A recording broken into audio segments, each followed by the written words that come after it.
A very pleasant good afternoon as we welcome you into the Lion Country Kia Goon and Ironhead show here on Facebook Live. We'll be joining Sports Radio 98.7 The Fox, hopefully, in mere moments. Boy, what a great weekend of sports. It was kind of the weekend of Ironhead Part 2 this past weekend, dear Goon. Of course, no Penn State games, so didn't get to celebrate a Nittany Lions victory, but you had State High put a thumping on Carlisle Friday night. You had Notre Dame lose at Louisville. You had the Dallas Cowboys get absolutely smacked around by the 49ers. And, of course, you had my beloved Steelers winning. All good news, dear Goon. So it was a great weekend. No, it was it was a great win, Goon. I don't know if you watched it. The Steelers actually dominated the Ravens. That series is known for its close games over the years. In fact, the previous 6 meetings had been decided by 5 points or less. Not on Sunday, my friend. On Sunday, the Steelers took control and dominated a 7-point win, the largest margin of victory in that series in over 3 years ago.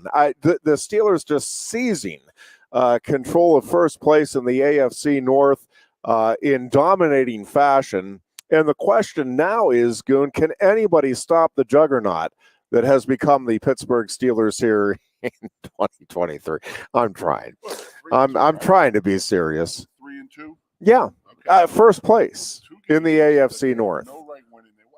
You know First place. That's honest to God, you got to give Tomlin some credit.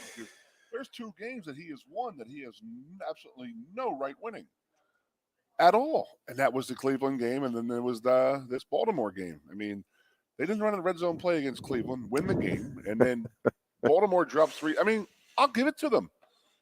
I mean, it's either a horseshoe up their butt or they just will not quit and they fight until the end. But I mean, Baltimore's got to make a play or 2 against them. My Lord. Hey, but you can't complain. I mean, as a fan, you got to be happy. You got to be a little scared of what the future could hold. But I mean, damn, you got 3-2. You're leading the division right now. And the division is just. It's just unbelievable, that division. You are listening to the Lion Country Kia Goon and Ironhead show here from Quaker Steak and Lube on Sports Radio 98.7 The Fox. Again, just talking a little bit on the Facebook Live portion of the program about the dominating performance by the Pittsburgh Steelers. Biggest win over the Ravens in over 3 seasons. Just absolutely hammered. Usually that game's 5 points or fewer. Not on Sunday, my friend. The Steelers dominate the game by 7 and, again, take over first place in the AFC North. Yeah, you are low, Goon, and I have you jacked all the way. I'm not exactly sure why we are not able to get you might be gray buttons up here. Oh, there we go. That would be it. Thank you, dear Booch. Now you have my the dear Booch coordinating attention. things back at the the station. Yeah, I could hear that you were low. I just didn't know what else to do. But that did it. Thank you. Genius move. Very Tomlin-like, just out of nowhere, just pulling that victory out. It is nice to have somebody who has some technical savvy about them. We had another something we were trying to fix at the station earlier, and our owner and engineer down in Tennessee, like, take pictures of this, and I'm taking pictures. I'm like, I don't even know what this is. This wire here is what we're looking for. So, yeah, it is good to have some expertise involved. Well, I mean, you should have called me. I mean, that's my specialty. I know that it is. I don't know why. I just walk into a room and just starts fixing itself. Yeah, well, I don't know why that wasn't my first call, but Fred Flintstone. It is going to be interesting. I do think the AFC North remains one of, if not the most interesting division in football because, there's no question that through to the first 5 weeks and to this point of the season that the Ravens have been the most consistently good team. Now, they are in second place on the technicality of the tiebreaker, the Steelers winning the head-to-head matchup right now in the AFC North. But It also is not as though even in that Steelers game that the Ravens are looking like they can't be stopped. Obviously, it felt like 30 drop passes. I think it officially, I forget now if it was 7 or 9. It was a lot. And the thing is, it wasn't even – sometimes the drop passes stat I think could be a little misleading because it's like, well, it hit his hands. But, man, that would have been a spectacular catch. Most of those, if not all of those, with Baltimore good. I mean, it was open and it was right there. I mean, they had 2 sure touchdowns. I mean, one in the end zone, and it's just, I mean, it's inexplicable. There's a horseshoe in Pittsburgh. And it is amazing in that series, in all seriousness, between the Steelers and the Ravens, how it does always work out that game is a touchdown or less. And there have been games – I mean, again, the Ravens, obviously, if they just make some routine plays, some routine decisions with field goals, I mean, they win that game by 17-24. The Steelers have had games in the past where you're like, oh, my gosh, they are completely outplaying them, and it comes down to the wire. It is just uncanny how the team that may be struggling on a day figures out a way to hang around, and even more so how the team – that might be better on a given day, might seem to be better, just inevitably makes the mistakes that allow the other team in this particular series seemingly always to be in it right to the end. And I mean, I'm watching this game on Sunday, and it's like, yeah, obviously, by all rights, the Ravens should be up by at least a couple of touchdowns, probably more than that. But it's the Steelers-Ravens. You know that this thing is going to be decided in the final couple of minutes because whatever it takes to make that happen, these teams do. It is astounding the way that has worked consistently in the Tomlin Harbaugh era. Well, the physicality of the games is just off the charts. You just don't see that. I mean, you used to call it the NFC Central, the black and blue division. No way, not anymore at all. No way. That is by far the most physical division in football, and it has been for a few years. I mean, like I say about Ohio State, we are built to beat Ohio State. I mean, the Steelers were the cat's meow in their division for how long? That they've been chasing those for so long, and Baltimore has built themselves in almost. I mean, I know they had a couple of years where their defense was just absolutely unbelievable, and offensively, I don't know, but they're almost built to. They're built to beat the Pittsburgh Steelers. That's what they're built, and they play that physical game that the Steelers play. And those games, I mean, they are absolute dogfights when they get together. Did I see a lot of pink and purple in the crowd this past weekend in Pittsburgh, or was that like a cancer thing? No, I think there was a lot of Ravens fans there, right? I mean, I don't. When you say a lot, it wasn't like Green Bay or the Steelers taking over Las Vegas.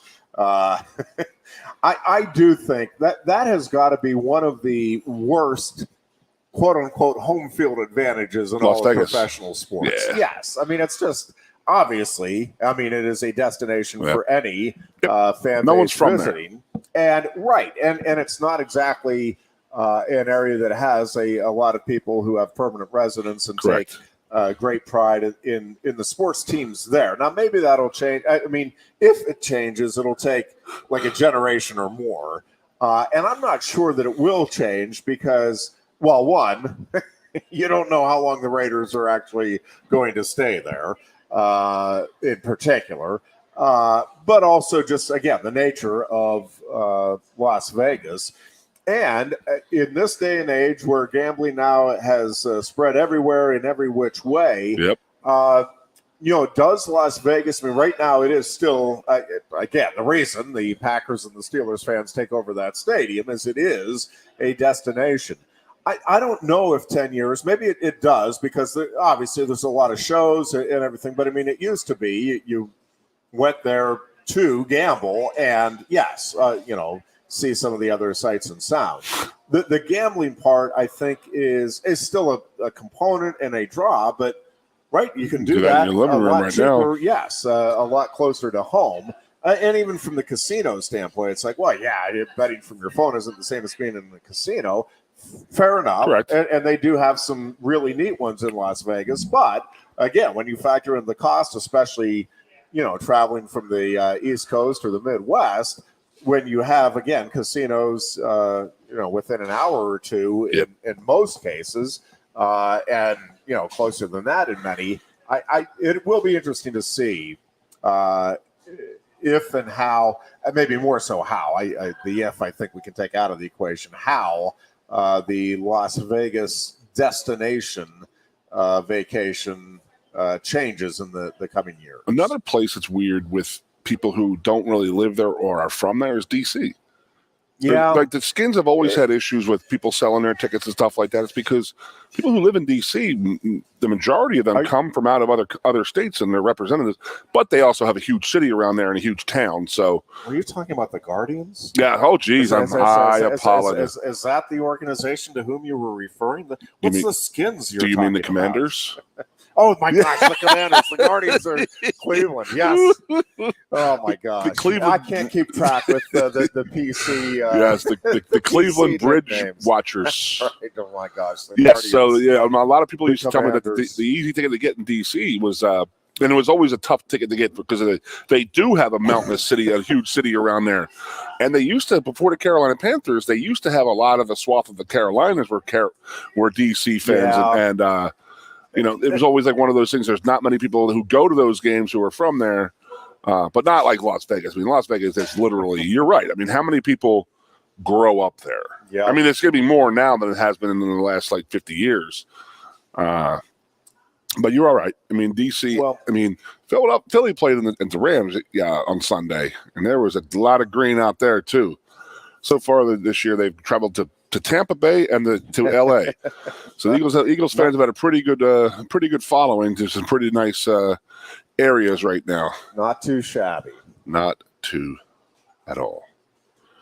All right. Eagles. When are the Eagles going to get their act together, though? Hey, man, you're talking about winning ugly games, but they're winning them, though. They are. I got to give them that. I mean, they haven't hit a stride yet. I mean, who really has hit a stride, to be honest with you? I mean, the Chiefs, 49ers have hit their stride. Jesus God.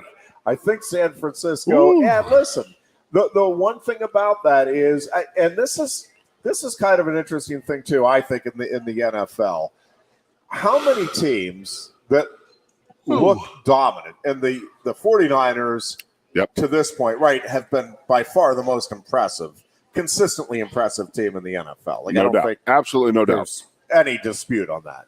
But if you're a San Francisco fan, does that not make you a little nervous? It's like the year the Steelers went undefeated. I was just going to say that into the season, because over the course of the season there are going to be some ups and downs. Now it may be relative. I'm not saying you're definitely going to lose games, but you're likely, with a 17-game schedule now, right? You're likely going to lose a couple along the way. But more so, you're going to have injuries. You're going to face some adversity.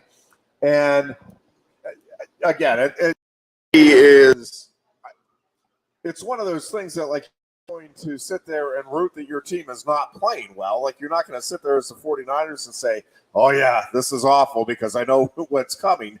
But how often does a team that looks the best at the 5 or 6 week mark end up actually going on and winning the whole doggone thing? The Eagles went, 9 or 10 last year, and then they ended up losing the Super Bowl. So that's, but I was going to use the Steelers as that mark from a couple of years ago and how good they were early, and then it was like they peaked, and then really learned how to beat them. And it is a long season. But I got to ask you, are you seeing it in Purdy? I mean, and I don't know. I don't know if the Steelers have recovered from Diggs blowing his knee out 3 weeks ago. I mean, the Cowboys, excuse me. I don't know if losing him was the key to that defense, because those first 2 weeks of the year, their defense was absolutely dominant. And since he's gone down, it's like they're not even out there. I mean, Purdy was hitting wide receivers wide open. Well, in stride, and it was just like, okay, he looked like Tom Brady at times out there, the way they were running free. And I don't know if it was like the defensive effort was bad or they are just that good. So this is to me, one of the more fascinating things in sports. And we talk about this a lot, but let's maybe delve into it a little more here today. which is when everything comes together, right? And what all it takes for everything to come together. And there's a few examples I want to use and just get your thoughts on as well. So the New England Patriots had a disastrous Sunday. Okay, and I mean, one of the worst games in a long time for a Bill Belichick coach team. Now, there may be some folks in New England that are convinced that Bill Belichick has now lost the ability to coach, but I think most of us from the outside, it's like, well, no, I don't think he suddenly forgot how to coach football and that all of that greatness just somehow has disappeared. It is, Tom Brady, no question. I mean, there's no way you can dispute now that Tom Brady was a big part of that. Now, there were people who said, all the credit goes to Brady and Belichick would have been nothing without him. And I would not go that far. I think you go back and look at a lot of the in-game decisions and all of that. But, yeah, having a generational, transformational quarterback at the helm helps a heck of a lot, right? That it does. And so I do think you're seeing with New England that, Belichick may be a great coach. And this is, I want to get into a discussion off of that. But it takes more than a great coach. You can be the greatest X's and O's guy. And we talk about this periodically with James Franklin, and people are like, he's not a great coach, he's a great recruiter. It's like, hey, knuckleheads, pay attention. Do you understand what great coaching in college is? It is recruiting and then managing those recruits. Like that is the college game. You can't be a great coach and not be a great recruiter. And again, if you have the greatest X's and O's guy in the world, comes up with schemes that nobody's ever thought of, and man, he gets all the right people in the right position, and he is not recruiting effectively, it does not matter. Like you have to have great players to have a great team.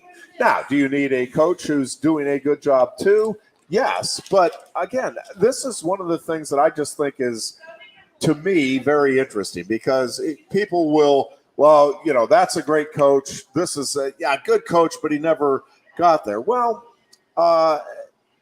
is the reason he never got there, the organization just never got the right players in the key positions. And obviously you don't need great players at every spot, but you've got to have these days at least good quarterback, at least good offensive and defensive line, and at least good secondary. And you need to be great probably in two of those four to win a Super Bowl in this day and age, right? I think that's. I think you're going down the road I want you to go down, and that is it Belichick or was it Brady? Brady Belichick? Well, but I don't know. Well, so this is my thing. So Brock Purdy, so this is one of the, I just think, fascinating discussions that is fun for sports fans, and we never have an answer, and people will vehemently argue one way or the other. But for example, do you think if Brock Purdy is on the Chicago Bears and Justin Fields is on the 49ers right now, do you think, and we'll never know, but do you think we're talking about, oh my God, the decision-making of Justin Fields is through the roof? And listen, I think it is a combination of things. So I do think if you watch the game, and I watched some of Greg Cosell's breakdown, and Greg Cosell, by the way, if you ever get the chance, his ability to break down game tape and to be able to assess how individual players are doing is pretty. Is he related to? Yeah, it's his son. Howard's son? Yeah. Oh, cool. I didn't know he even had. Okay, that's cool. Yeah. So Greg, but I mean, Greg spends like hours and hours and hours. Like that is his job, his life is breaking this stuff down. But the decision-making of Brock Purdy. So, yes, part of it is I think that the coaching staff does a great job of putting him in good positions. Part of it is they have a good running game. Oh, well, that's a huge part. Yes, a great receiving core, good offensive line. I mean, all of it. But if you look at his play, like he is making some great throws and fantastic decisions, right? Like it is, man, go through and boom, window. Like, I mean, it is not just that other guys are making great plays for him and he's playing average. He is playing great. Yep. But, and this is where I kind of want to go with this, is to me, such a big part. Listen, you have to have God-given ability to be, when we're talking to NFL level players, like, it is God-given ability. Now, you have to work your tail off as well. Correct. I understand that. I'm not saying that these guys aren't working their tails off to get where they're at. But I'm telling you, there are a lot of people who are working their tails off every bit as hard that have zero chance to get to the NFL because they don't have the God-given ability. Yeah. Strength, speed, whatever it is, arm. So that is part of it.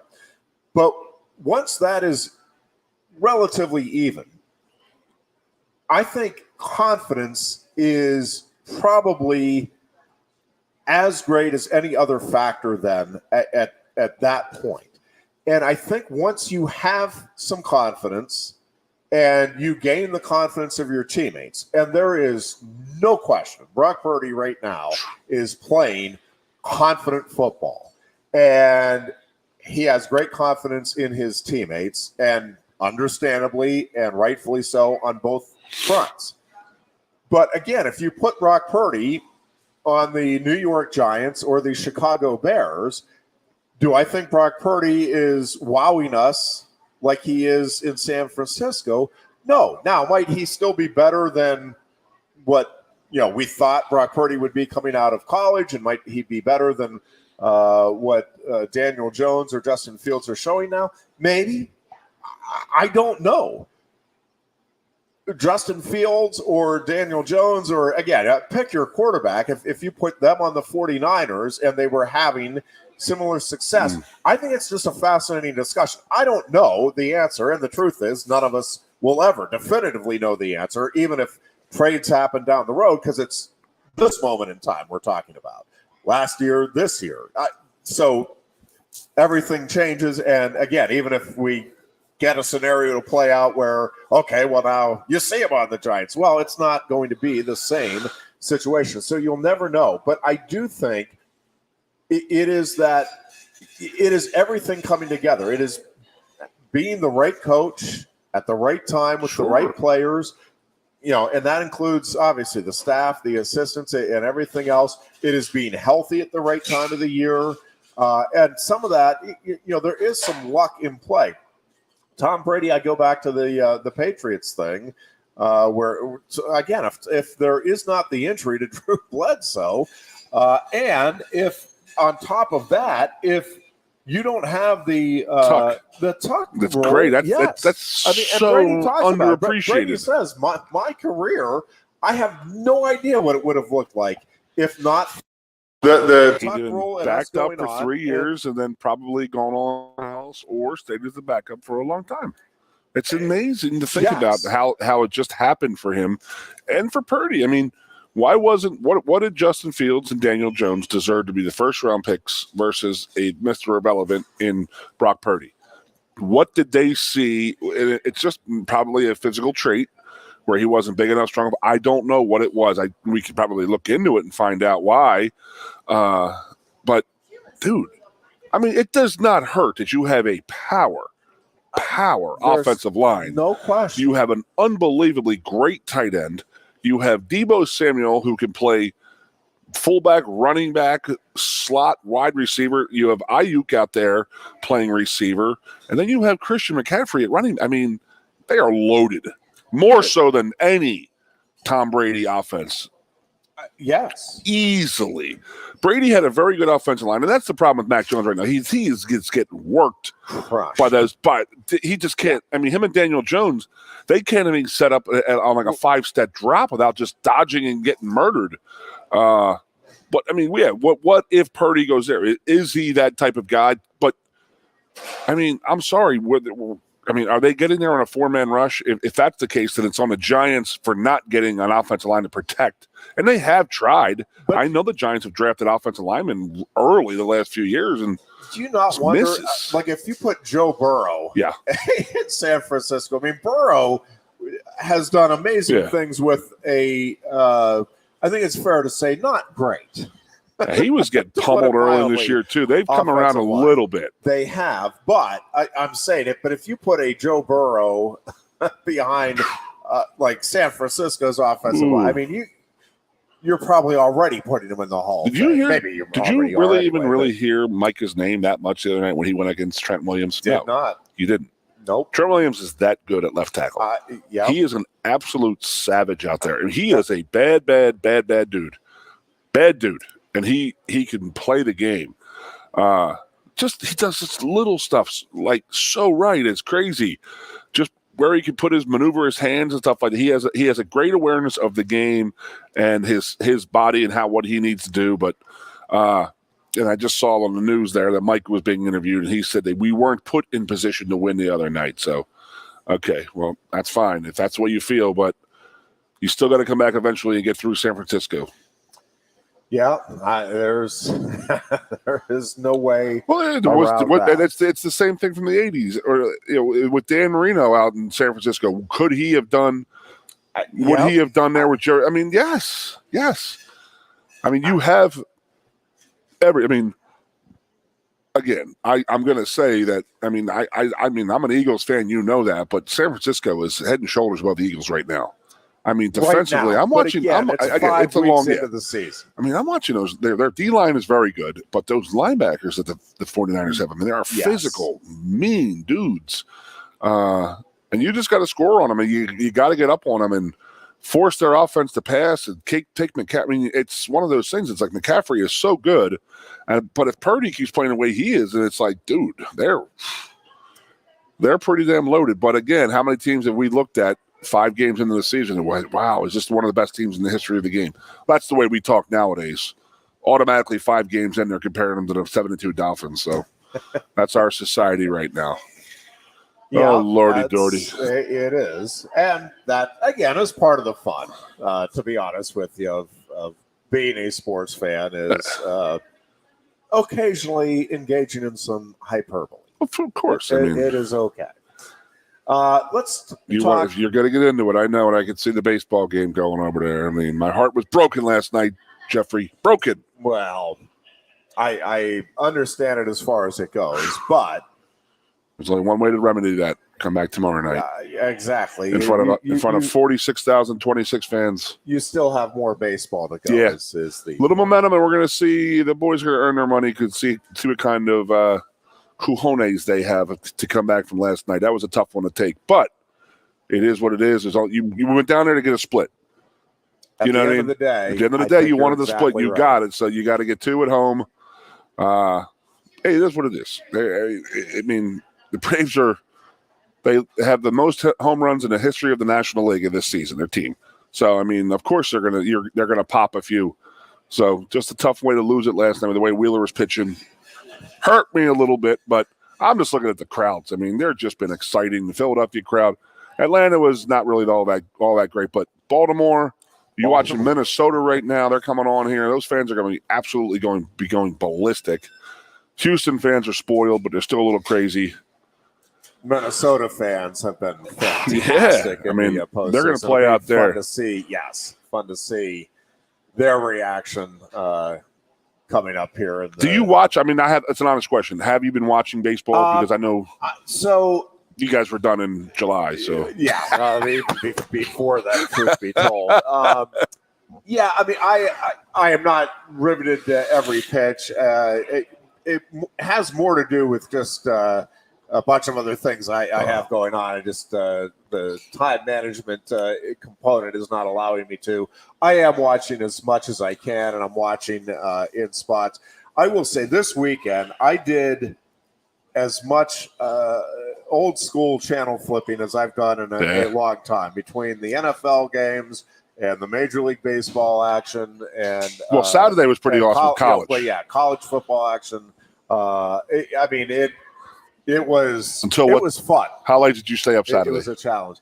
I fell asleep at early in the third quarter of the USC. Man, they were trying repeatedly to give that game away. Yeah, I really was hoping Arizona, and I did go back and watch a good bit of the fourth quarter and then the okay. overtimes there of that Arizona game. I will say, I don't think anybody in the Pac-12 is getting through unscathed. I just think it is this year.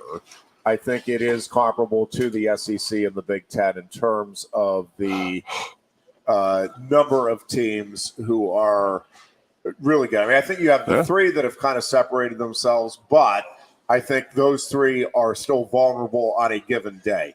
Just like I think Ohio State, Penn State, and Michigan are ahead of the field in the Big Ten. At the same time, I think it is possible for any of those three to lose to somebody other than each other somewhere along the way.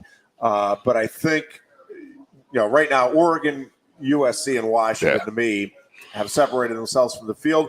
But I don't think it would be shocking, just, all right, no way you could have seen that coming if an Oregon State or a Washington State with some of the games, I think that they're all vulnerable. And listen, I think one of the most intriguing games this coming weekend, aside from obviously the Penn State UMass showdown at Beaver Stadium, absolutely amazing, is Notre Dame USC, because it's a USC team that I think has to feel fortunate that it got past Arizona.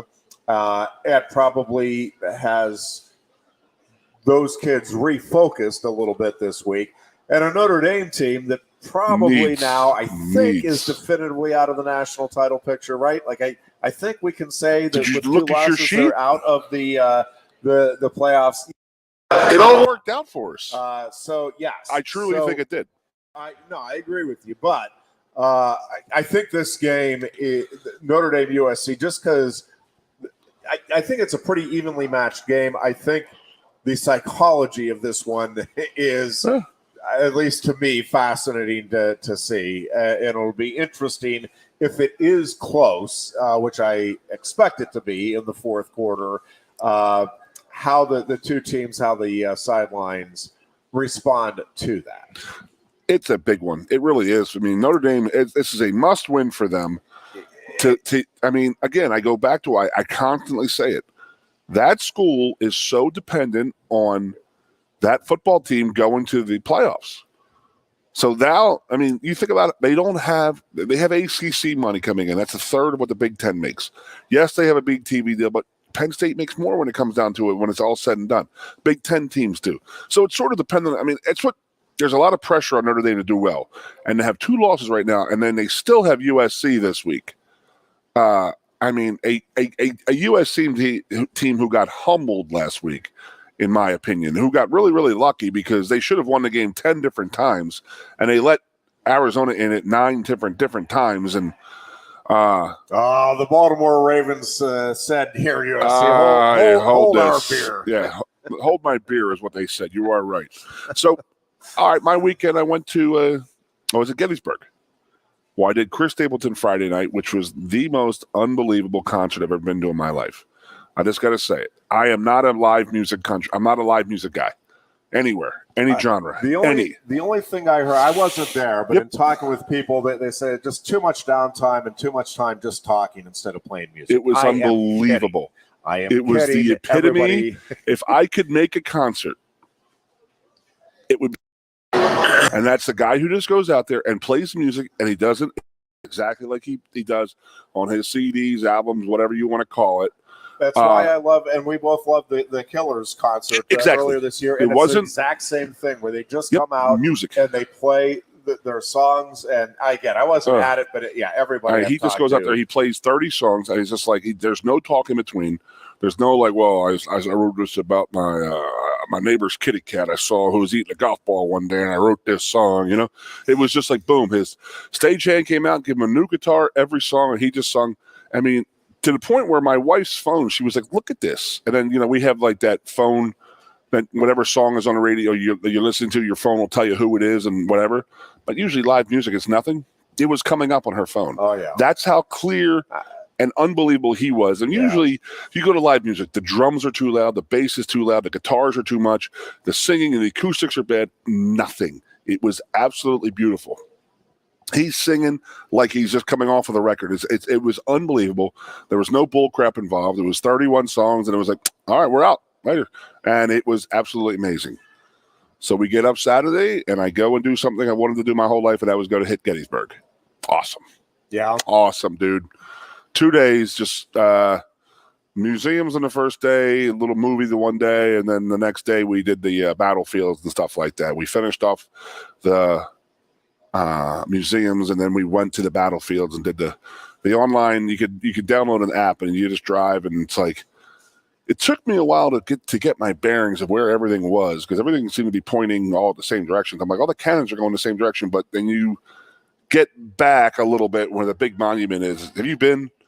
So the huge Pennsylvania monument. It's just I was there as a kid. It's just this monster thing. And then you get to it, and you're like, "Holy crap!" And there's the Nike is the goddess Nike is on top. She's 110 feet in the air, and you're like, "Whoa!" And there's monuments. I mean, everywhere. I mean, there's probably 1,000 monuments there. Just absolutely nothing but history and all that stuff. The museums were just amazing. Went to the first museum we went to was because we made a turn, and we're like, "Oh, that's the one we wanted to go to," because it had Major Dick Winters' personal collection in there. Yep. I could have sat there for 3 days just looking at all this stuff. He had bought back a ton of stuff from Europe, and just seeing the progression of their the Band of Brothers type of thing. Of, when they landed in Normandy to the Berchtesgaden, when they were in Hitler's eagle's nest. It's just amazing the different things he has and stuff. But they had Civil War, World War I, and World War I's soft in my heart because my grandfather fought in it. A lot of World War II stuff, a ton of German and Japanese stuff, war trophies and stuff like that, because people will pass away and their families will donate it to these museums. So beautiful, awesome. Did the Federal or the Union, the National Museum and movie, and then was that circular panoramic picture there when you were there as a kid? So this picture was made it was made in the 1800s in France. It's just like it's probably 5 or 6 times the size of this room, and it just goes around, and it's a 3D. So they show where, like, okay, they're over here. This is the Pickett's Charge, and this is where this was, and just absolutely amazing. I was like a little kid on Christmas, and so then we went to dinner, and some guy was like, "Hey, there's a museum here that you don't know about. It's like the guy who owned Peterbilt bought 300,000 acres or 3 million acres. I don't know what the hell it was. And he put this big, huge barns out there in the middle of nowhere. Like, it was like 10, 15 minutes away from Gettysburg.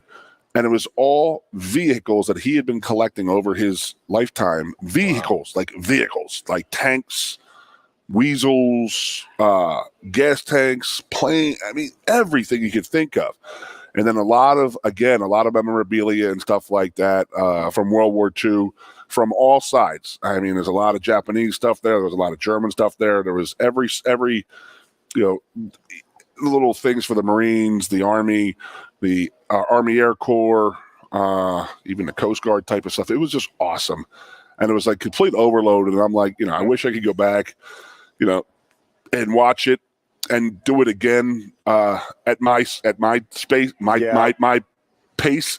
And that would be like to really read a lot more and see a lot more, and but I mean, you're with 4 people, and it was awesome. I would highly recommend it. I'm so happy I did it. So next year I'll get off the bucket list. I'll erase the Little League World Series. Yeah, I had a similar experience in terms of the overwhelm. New Orleans, the history around that city with going back to the Revolutionary War. And then they have the World War II museum there. And I did spend... I'm going in December. It is really, really a very cool experience. But it's kind of like the museum in Washington, D.C. is similar for me in that, again, you could spend a week there and not completely delve into everything you want to, and the World War II museum was much like that. And I did spend the better part of the day there. I have a day set up. Really neat experience. Troy Allen's getting married in in Louisiana, in New Orleans in December, and we're going down for 4 days. People are like, "Why are you going down for 4 days for one day wedding?" I was like, National World War II Museum is there. Yeah. And I was told, I don't know if it's true or not, that the World War II Museum is in New Orleans because that's where the Higgins boats were being made. And it's such a thing to do with Normandy and the landing craft and stuff like that. That's what I was told. That I don't Why know. would it be in New Orleans is weird. Yeah. I mean, yeah, Revolutionary War. Then you got Andrew Jackson taking New Orleans in War of 1812. I mean, sheesh. No, I mean, how many people, how much equipment shipped out of New Orleans heading out to Coast into fall with a new Kia from Lion Country Kia. Right now, get a 24 Kia Seltos for 5.25% APR for up to 48 months. A new Sportage plug-in hybrid at 0.9% APR. Check out our 23 Sorrento hybrid for as low as 4.5% APR. And don't forget, all 2023 and 2024 Kias come with a 10-year, 100,000-mile limited warranty. Stop in and meet with one of our sales experts today and coast into fall at Lion Country Kia. We want to see you in a Kia.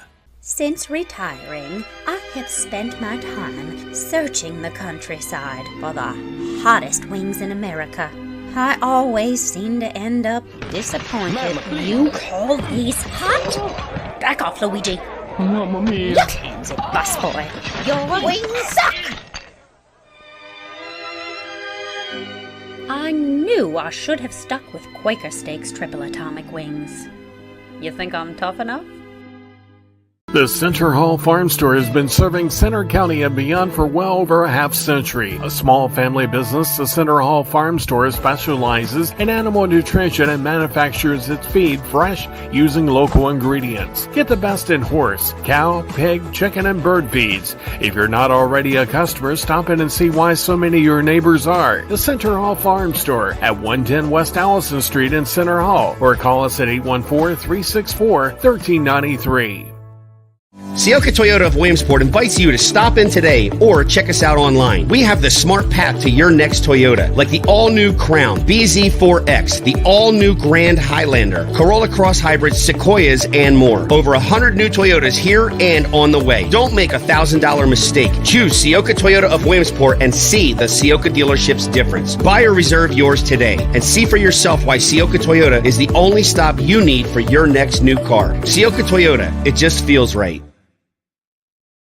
Ready to be part of something bigger? Come pave the road to success at Glen Baker and discover a career where your hard work and determination can build a bigger, better future. Our team believes we can build a stronger future together. Join us at Glen Baker, where we value teamwork on the field and on the job. Go to GOHcareers.com to apply. GOHcareers.com. And best of luck to all the Center County sports teams all season long from everyone at Glen Baker. The Goon and Ironhead. The Lion Country Kia Goon and Ironhead show here at Quaker Steak and Lube in State College. And of course, we are getting ready for the homecoming showdown between the Nittany Lions and the Minutemen of UMass. UMass is looking for its second win of the season on Saturday. 3:30 kickoff, by the way, at Beaver Stadium. And that's a good thing. The big question, Goon, is on everybody's mind, can Penn State win coming off of a bye week? The Nittany Lions are 3-7, coming off of a bye week under James Franklin, and have lost the last 3 games coming off of a bye week. Can they turn around the fortunes against the mighty Minutemen on Saturday? What say you, Goon? Do they have a chance to do this? I think that they do. I think you mark it in. I didn't know the 3-7 though. Yeah, it's not been good. So James has lost his last 3 games after a bye. I know last year would have been Ohio State. I mean, probably Ohio State twice, maybe in there. Maybe I don't know. No, I think Maryland. Last year was the Michigan game. Right? Was Michigan? You're right. It was Michigan. Oh man. Yeah, that was. They started off very slow that game. Very, very, very slow. So yes, but I don't see if they start slow this week. But they corrected that by finishing off fairly slow as well. You're trying to kill me. Oh my Lord. They finished absolutely horrible last year. But 2021 was the epic 8 overtime. Illinois game. 9 overtime. That was 2 years ago. How many overtimes was it? Yes. 9. 9 overtime loss to the One good thing about falling and having a concussion that day is I don't remember it. God bless. Yes. I wish. Well, I couldn't remember how many overtimes, so I guess I don't remember either. It was 9. Yeah, it was 9. My Illinois friends don't let me forget it. And then, of course, 2020 off the books, and then 2019 it was the Minnesota game, right? Oh, jeez. And then that Minnesota season, game at Minnesota was my birthday, so their bye would have been November 1st. I don't know if that was right. Yeah, I know we lost to Maryland one of these years too, in a bad way. Yeah, well, they beat Maryland. That was 2020. So their last bye victory. Yep. Well, yeah, but that wasn't. Yep. They actually had two byes in the 2019 season. The first one was before Maryland, and that one they did win 59-0, which is probably going to be at least comparable to what happens here on Saturday. I did project. This is one of those rare occasions where I do think Penn State could name the score. This kind of is just dependent on what Penn State wants to do on Saturday. Yeah, this is basically a glorified practice for the Nittany Lions here come Saturday afternoon. Correct. We can go down the state. You can probably get a team from Center County and have a couple of them play on the team here, and good things will happen. But we said it the other day. I mean, people are complaining like, why would you schedule UMass? But UMass 7-8 years ago they were really trekking to be a Division I, like a UConn or a Buffalo. How they stepped up from the also rans to they wanted to go to big time, but it just hasn't happened for them. But there are a lot of most teams now. Most Power 5 conference teams are scheduling a game like this when available later in the season. So here's the other thing I just want to broach with you. So because Penn State has had the problems it has had for whatever reason, and listen, part of it. Yeah, Michigan and Ohio State, I think, factor in 3 or 4 of at least 3 of those losses. Now I got to go back and look. I had that stuff and I didn't bring it with me.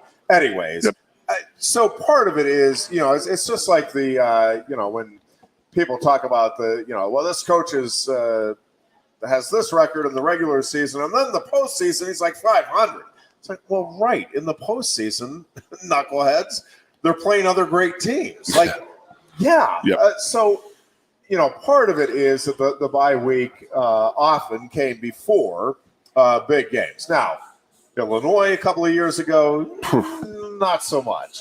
The Minnesota game, it ended up being a big game, but not exactly what you're thinking of when you think about games that scare you. All of that being said, because I am firmly in the camp that I am glad, given that track record, that it is UMass. That the bye week is not, that UMass wasn't last weekend, and that we didn't have the bye week this coming Saturday with Ohio State looming. And that is counterintuitive. It's like, well, no, you'd have 2 weeks to get ready for Ohio State. But my argument is basically you've had 3 weeks here to get ready for Ohio State. If Penn State is not well prepared for Ohio State schematically, then that is to the everlasting shame of the coaching staff.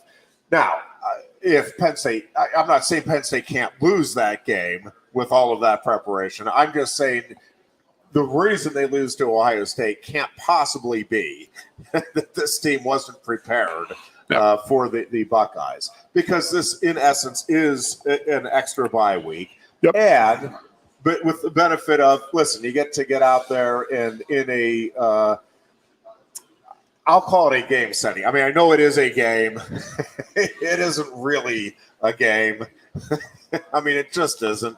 But it is a game setting, and you get to go out there and, I think, hopefully, you get the starters out of there at least after the first series of the third quarter. I'm okay, by the way.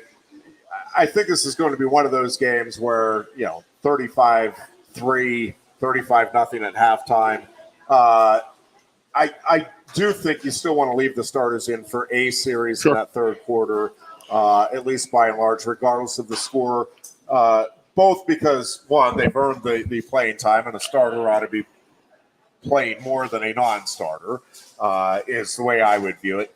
And I do think you need to give them a little extra time to sharpen everything before you have the first of the two games that will define the season for your program. And I'll tell you right now that you've heard me say it before, the 94 team, we go out, we absolutely slaughter teams for the first 5 weeks of the year. We had a bye week. We didn't play into the fourth quarter, but one series each game. Into the third quarter. So 5 games not playing 4 quarters, and then we had a bye week, and then we go out to Michigan and an absolute dogfight. And I was completely whacked. I was hurt, and I was really out of shape. Like, full game shape. Still in shape, but I wasn't in like, okay, this is a 4-quarter game, and we had to nut up and get through that is what we had to do in that game. So I hope that James is under that realization that, like, hey, tell your guys, go hard for 2.5 quarters. I mean, you're going to score. I mean, yes, he knows. I know. They're on. They won't talk about it, but they're definitely looking at Ohio State, and they're worried about Ohio State. But got to get through UMass, get nobody hurt. That is the biggest thing, as you well know. You've heard me say that 2,000 times.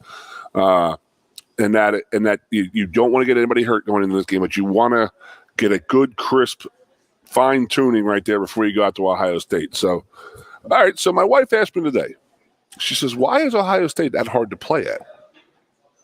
And it was an interesting question because I was like, it's not like the amount of fans scare us because there's more fans at Michigan and we have just as many fans here. And I'm just like, it's just set up a little different, the way their stadium is set up, and the fans are sort of right on top of you. And honest to God, I think the biggest pain in the butt that they do out there, because they used to have, they maneuvered their student sections around so they're not around the other teams because of all the issues that they were having. Did you know that like 10, 12 years ago? They were behind our bench normally, and then they had like some kind of resurfacing where they lowered the field down and put some more seats in, but they got the students away from the opposing team because of just like absolute carnage that was going on.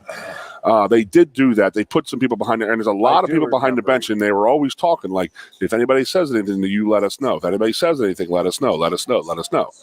I mean, if you let them know, what are they going to do? They're going to go, oh, okay, thanks for letting us know. That's what they're going to say. But it's there's a lot of people and a lot of people right on top of you, where Michigan is more superly spread out. So I've always said that one of the biggest pain in the butt thing that Ohio State does, and it drove Michigan's Bo Schembecker crazy when they first did it. Did you ever hear the dog sniffing thing, Ironhead? So the dog sniffing thing is that every person that got off of that bus going into that locker room, and you usually have 3 or 4 buses of players and support staff and this and that going from the hotel into the game. So you pull up there, and every person has to get wanded and sniffed down by a dog before you can go into that locker room. And they have to do every piece of equipment that comes off that bus. So your shaving kit and your little backpack and this and that, they had to wand that, they had a dog smell it and this and that. And it just sets you off out of your comfort zone of getting off a bus, going to the locker room, putting your uniform on, doing your pregame, whatever, bathroom run, read the program, just hanging out, getting ready, get your mind ready for the game. So it sort of throws a little kink into it. So another big thing that I'm worried about, and that is the 11 o'clock start for us. But I made sure that I watched a little bit of that Maryland game in that first half, and Ohio State came out slow as hell in that game. Maryland came out very, very, very well, but Ohio State came out slow, and so I'm not really exactly worried about this whole 11 a.m. start thing type of thing, yada, yada, yada. So that's just me. That's my feeling on the whole place. But let's get by UMass. Let's have a great tailgate. The only thing I'm worried about UMass right now, Jeffrey, is what? The weather. Yeah, we're working to try to get back on the radio here as well in the state. You're just going to have Uncle Goon here yapping and yapping and yapping. Well, for the time being, we're still on Facebook Live only, but again, we'll keep working to get back on the radio in the State College area. So Penn State. Who you got? Who's State High have, by the way, Friday?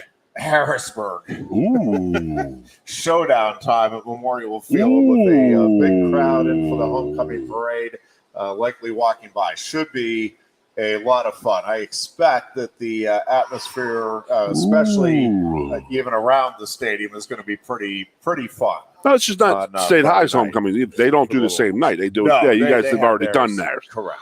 So 2 weeks ago. Awesome. Yeah, should be a whole lot of fun. So Penn State's bye week is, as we said, because of the problems coming up, for whatever reason, those problems have occurred. The fact that you don't have a bye week before Ohio State or Michigan, I think, is a good thing this year.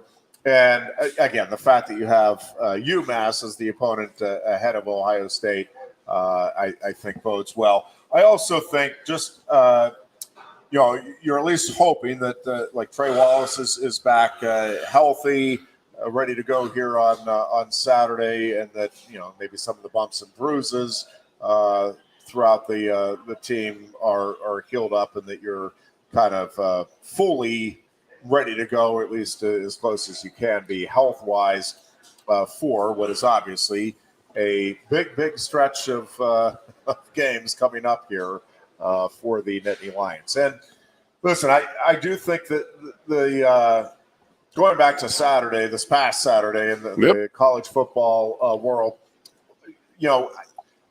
I think Maryland is really good, and I think we saw that. But I do think there is a drop-off between Ohio State, Michigan, Penn State, and the Wisconsins and Marylands of the world. Again, it doesn't mean on a given day that those teams can't put four quarters together. But I think you saw Saturday. Listen, Maryland was right there with Ohio State for a while, but you just kind of felt like Ohio State is eventually going to pull away. And, it was almost, and I'm not comparing Maryland to Northwestern, but I mean, it's just kind of that same feeling that you're watching Penn State and Northwestern. It's like, this is uncomfortably close. But, like, I don't know. You just never had that feeling. Yeah. I didn't. And I thought maybe I would. But, like, even early in the second quarter, I'm like, I'm hoping, kind of.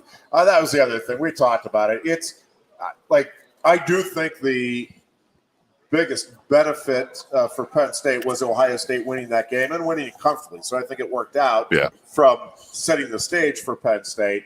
That being said, I despise Ohio State to such a degree, and it's not like I have a love affair with Maryland, obviously, after the whole handshake ordeal and everything else up here. But, man, I was hurt. Like, I couldn't help myself. Really? I'm like, man, I hope the Terrapins out. And then as it played out, I'm like, well, no, this is good for Penn State. So it was not a bad position to be in, I guess. But, I dislike Ohio State and Michigan to such a degree that I'm with you. I can't make myself, even when I know for Penn State's sake, I need to be rooting for them. And there's no question. By the way, just to go over that, I think we touched on it last week, but the reason that's beneficial for Penn State, because I'm guessing some people are like, well, Maryland would still be undefeated. It's still a great opportunity for Penn State. There's two things. One is Ohio State is that name program, and because of Ohio State's win earlier over Notre Dame, and yes, I know a little bit of luster is off of Notre Dame now after the loss to Louisville too, but Ohio State is the bigger name. But the other thing, more relevant, I think, for Penn State, is even if Maryland won that game convincingly, Maryland was not going to jump Penn State in the rankings. No. Like, that was not going to happen. I was actually surprised Oklahoma did. So we'll get to that. I'm not. I kind of thought it might happen, and I think it's justifiable. Again, at the end of the day, if you're a Penn State, it doesn't matter. You're worried, about teams jumping or not jumping and all of this. You don't have to worry about it. Doesn't matter. Penn State completely 100% controls its own destiny. If the Nittany Lions get through the remainder of the season unscathed, rest assured. And that includes, obviously, then the Big Ten championship game. Rest assured, Penn State definitively, no questions asked, is in the playoffs no matter what. So you don't need to worry about whether or not a particular team is jumping ahead of them or whatever right now. Correct. But listen, I think that the Oklahoma's win over Texas is by far more impressive than anything Penn State. Did you watch it? To date. I watched the overwhelming majority. Yeah, I didn't get any of that because that's when we were traveling in the museum. So I was under the impression one of the kids who was working at like one of the areas of Gettysburg, he was like, "Yeah, Oklahoma and Texas are tied." And they said Oklahoma or Texas is going to go kick a field goal to win it right now. And I was like, "Oh man, that stinks," But that game really didn't matter to us either. It would have been nice for Oklahoma to have won the game, was what I was thinking. Yes, because that goes along towards us. Yeah. And then a half hour later, when I'm looking at my phone, when I sort of get out of like the building and I have a little reception, I say, "What the hell happened here?"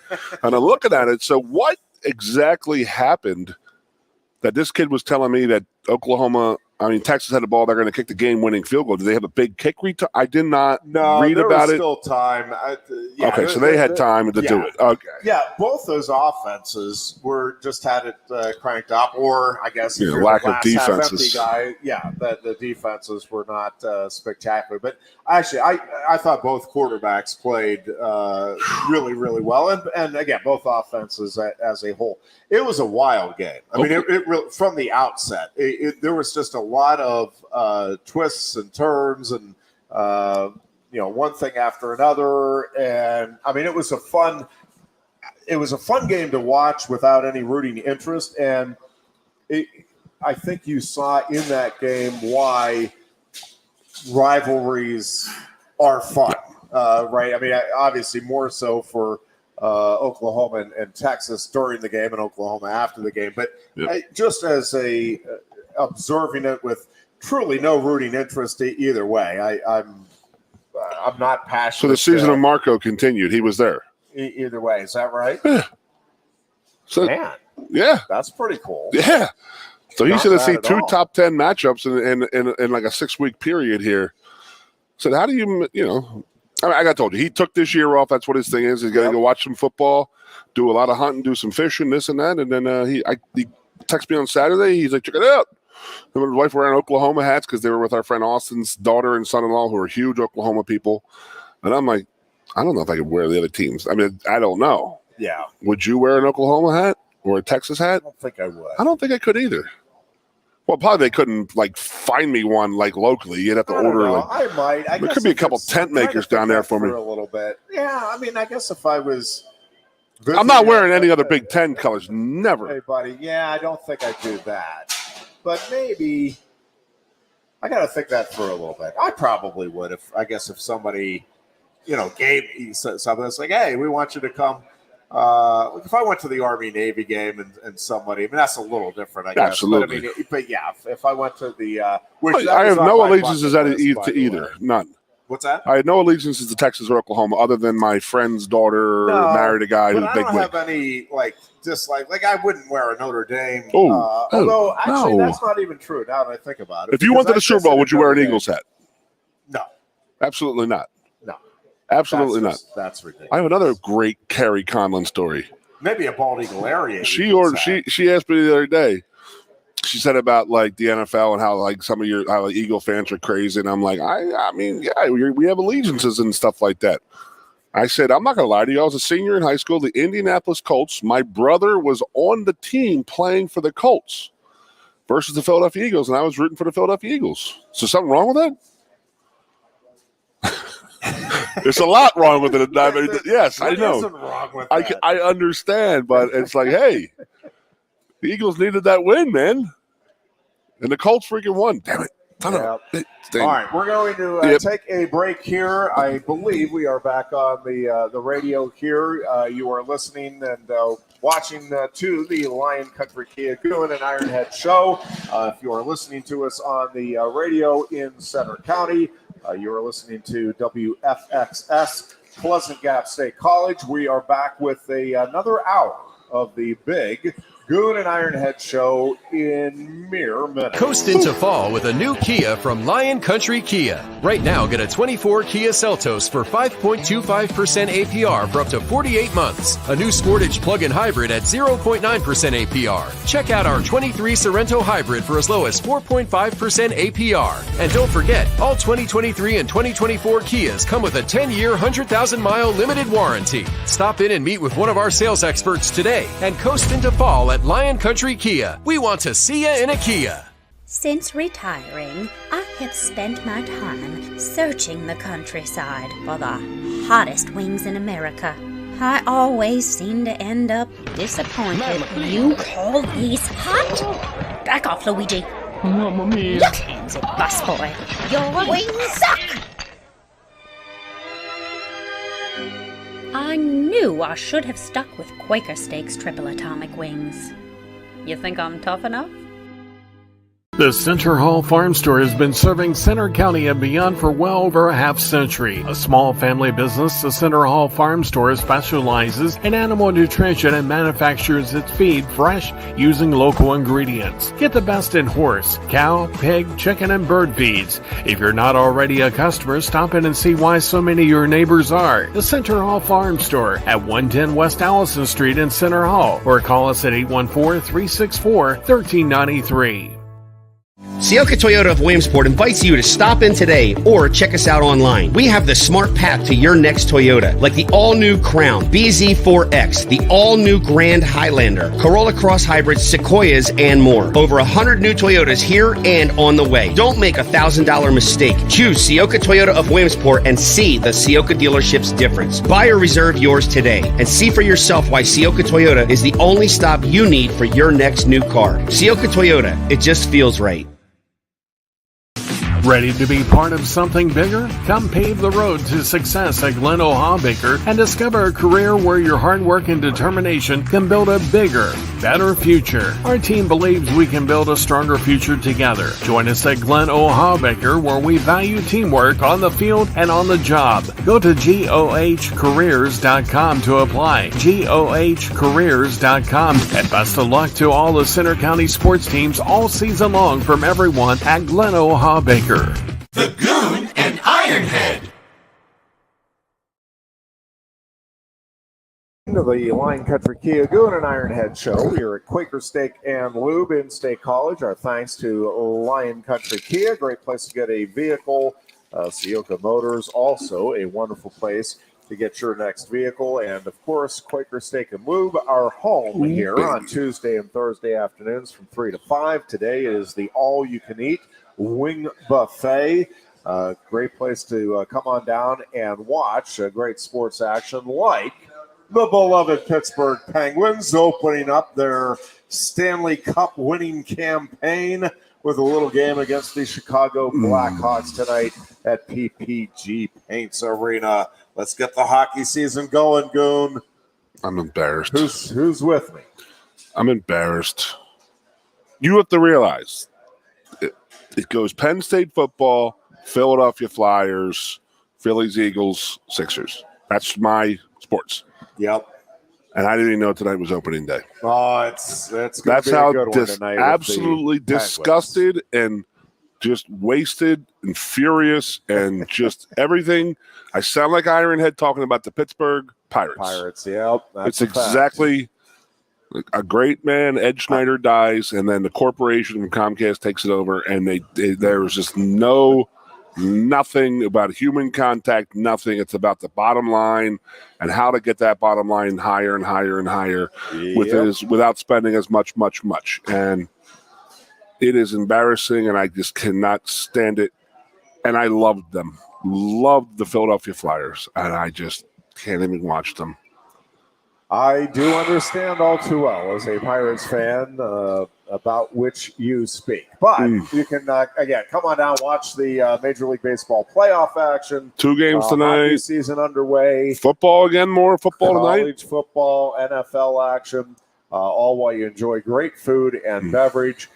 Great service here at Quaker Steak and Lube, Goon, and there's just not a lot of places these days that can boast that, and this place absolutely can. Right. It's what you just said there. Yep, and it's a big deal. And I'm just telling you, when you go to a place that has it, it is noticeable, and they have it here by the boatload. Because you got good management, you got good people who work here, and they've been working here a long time. So it's just good people. Great place. Yes, it is. It always has been for a while. They've taken care of us, but even without the show, they've taken care of us immensely. Yep, Great community-oriented folks here. And speaking of great people, Penn State golf courses as well.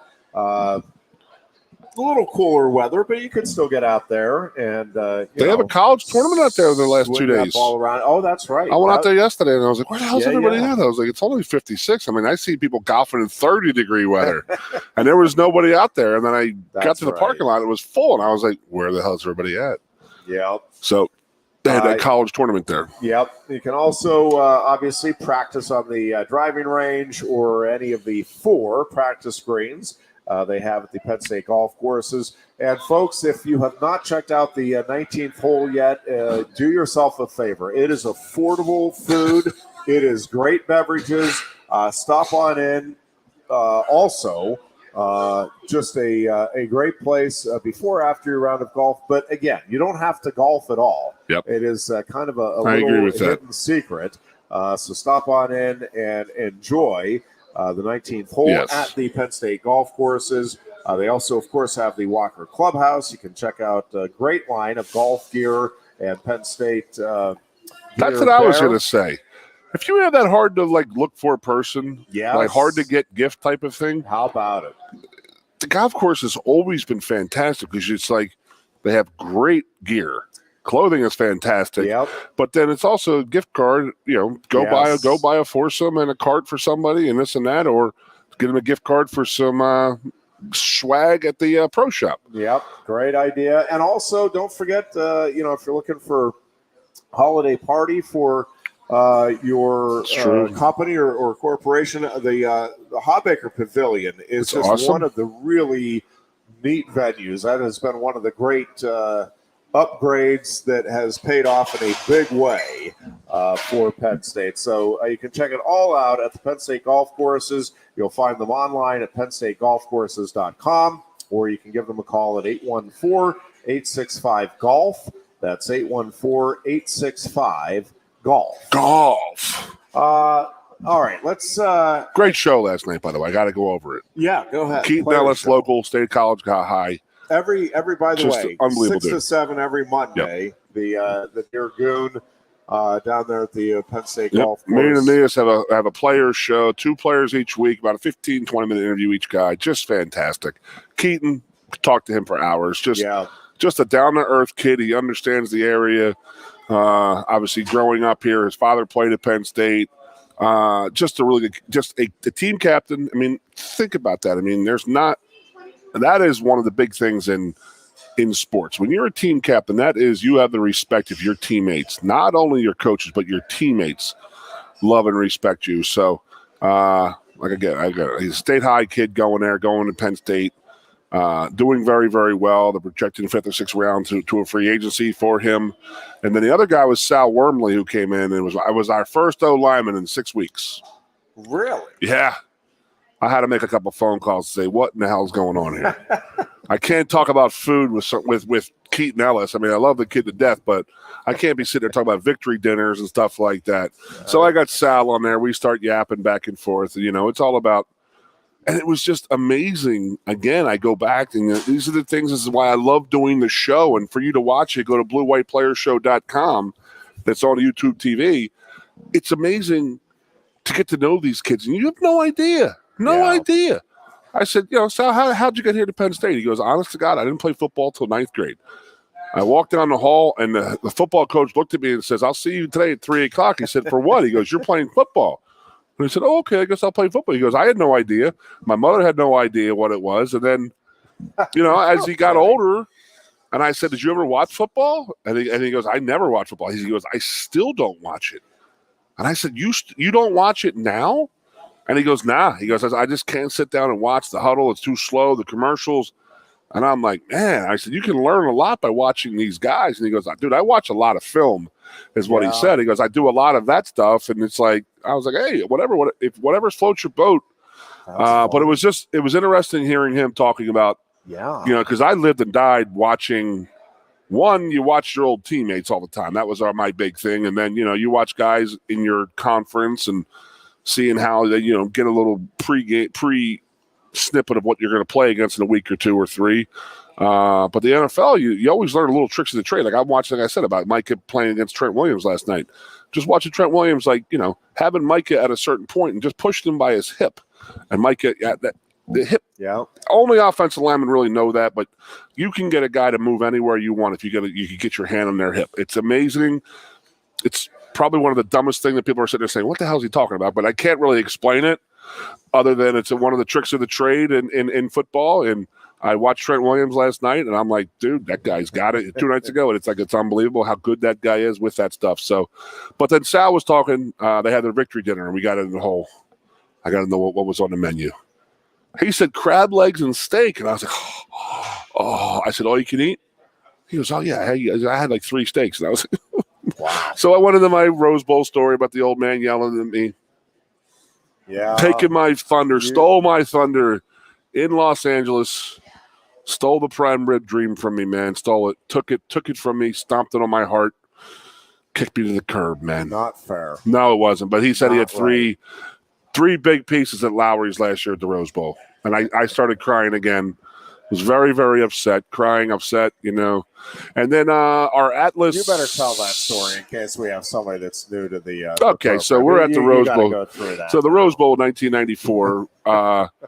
We're out there all weekend. You have Rose Bowl hosts, so you have your quasi hotel. So that's like your dining room. So you go down there and it's like, the food gets monotonous. I mean, you're in a hotel that you can only make so many different foods. So you have your breakfasts and lunch there. And it was just like, and the Rose Bowl guys, because we were out there for like 12 days.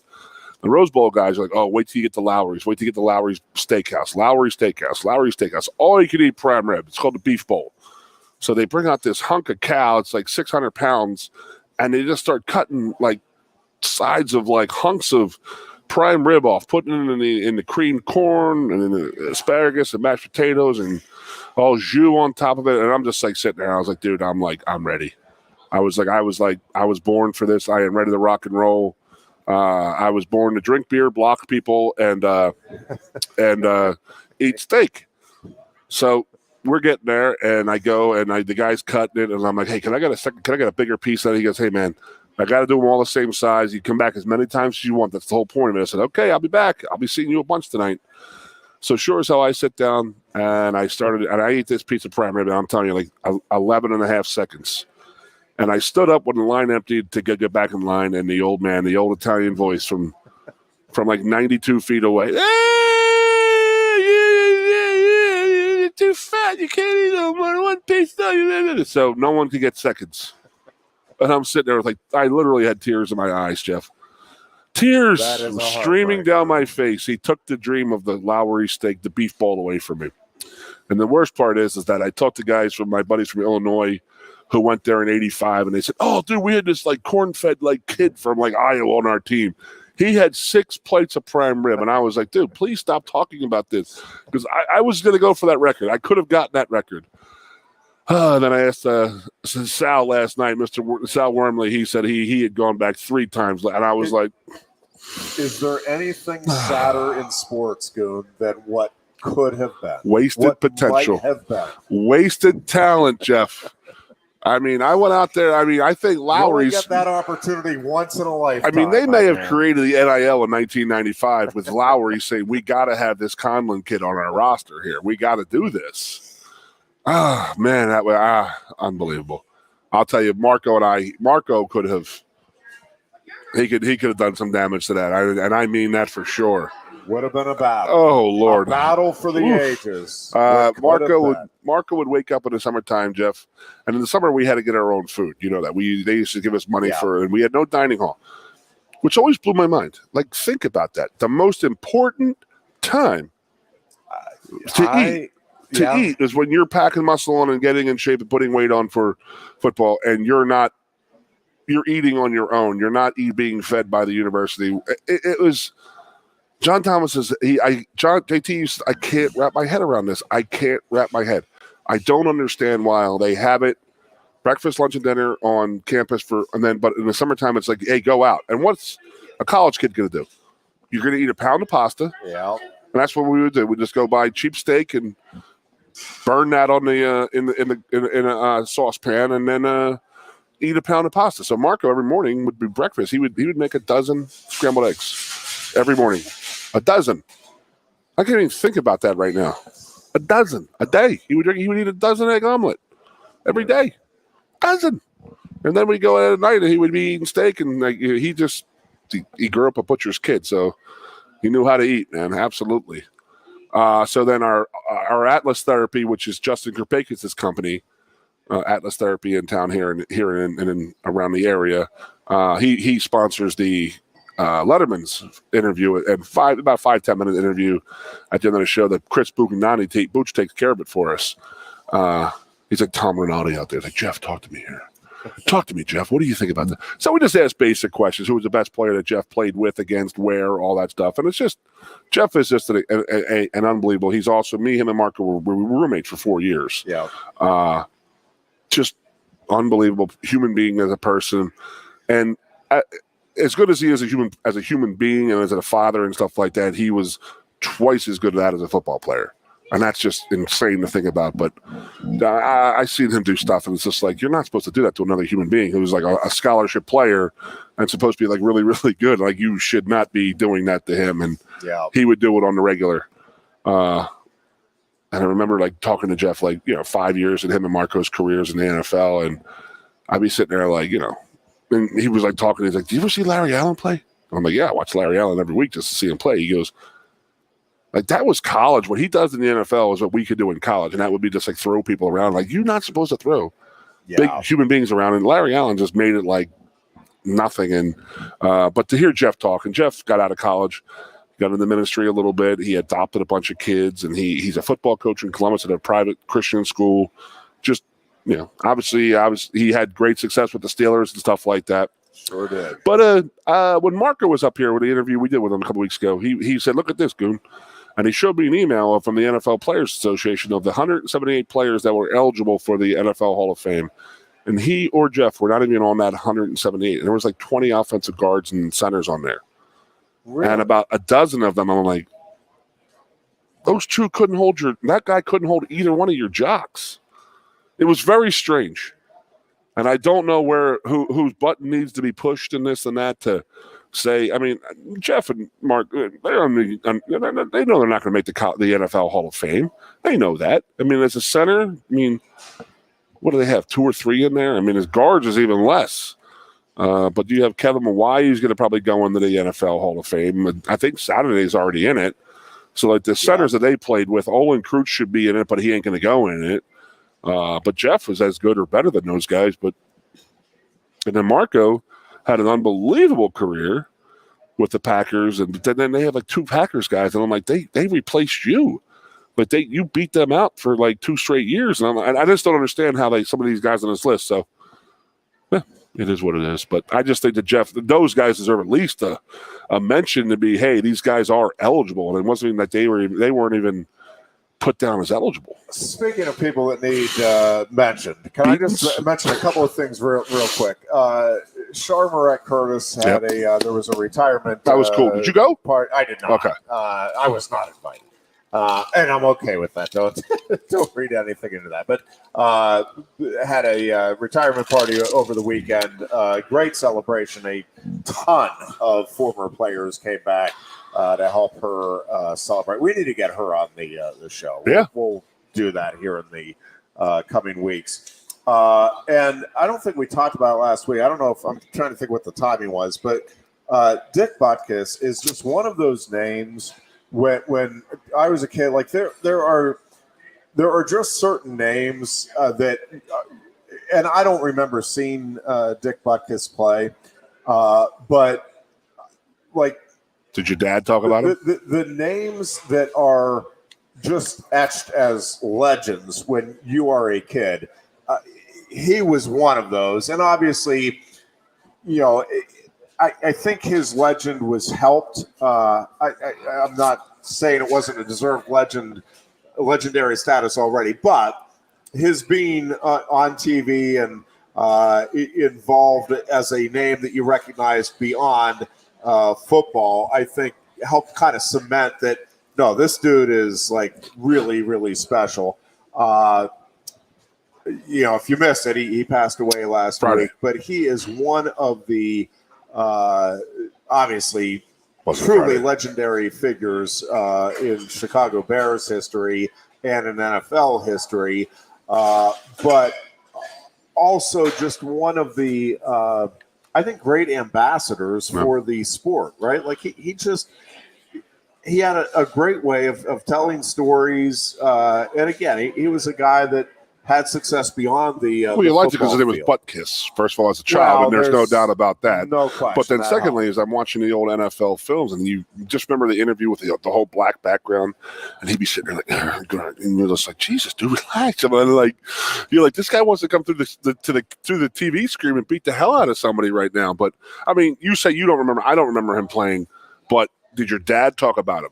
Because my dad would always talk about Dick Butkus. Oh, his dream was to rip somebody's helmet off with their head still in it, and I was like a little kid, like, oh God, that's great, But and he was on TV, and there was Miller Lite commercials and all that, so he did a lot of that stuff afterwards. That he was probably just as famous off the field as he was on. Yeah, at the end of the day, he probably was. And then Illinois, the fight in the line, they go out and represent his name that well on Friday night against Nebraska. Jeez, you didn't think, but the Bears, the Bears did it for sure. Tribute to him. But yeah, Illinois, man, that's good for Matt. I'm happy for Matt that they're coming around a little bit. It seems like that now. But geez, Illinois. I mean, I don't know if Bielema.